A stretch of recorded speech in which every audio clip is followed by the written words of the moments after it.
How does your college major relate to your current work? Well, my college major is in psychology. I got my bachelor's and my master's in psychology, but I didn't end up going down the route of being a psychologist. Um, it was an interesting course when I started college. I was focused on psychology. I love the mind. I love the way trying to figure out how the mind works. And I was doing a lot of research at the time in working memory.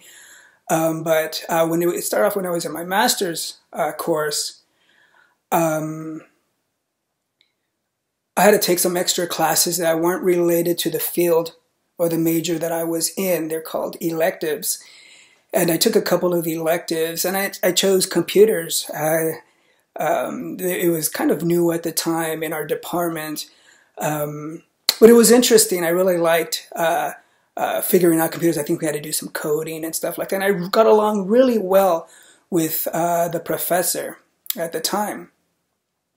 And that's kind of how that part started. And when it was time to get to pick my career, the professor who I took the extra computer classes said, "Hey, there's a job opening in this particular field called human factors." I think it was called human factors engineering. It's relatively new. And what it does is it looks at the relationship between the computer, a system, and the person. They call them the user using that particular system. I didn't really know much about it, but I was fortunate. My boss, my first boss at that time, was really patient with me. Knew that I had a strong psychology understanding, and I had a good strong sense of working memory, because that's what I studied and that's what my thesis was on.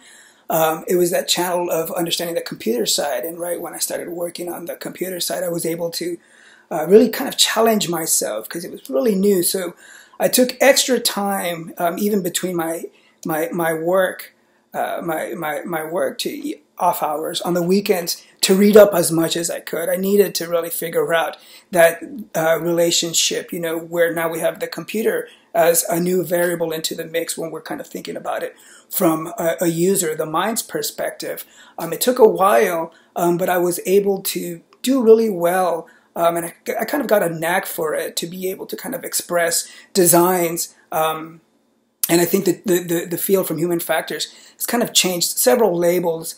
Now it's called a user experience designer, but essentially it's the same role where you're looking at how a user interacts with a particular system. And I think my major, psychology, played a big role because it made me have that understanding of how a person thinks about things, how the mind works, primarily around working memory. How many things can they hold? When does it become too taxing for a user when they're trying to work on a particular task? And that's kind of where my major came in. But it was I did a kind of a left turn when I went down the computer route and picked the new budgeting field of human factors engineering.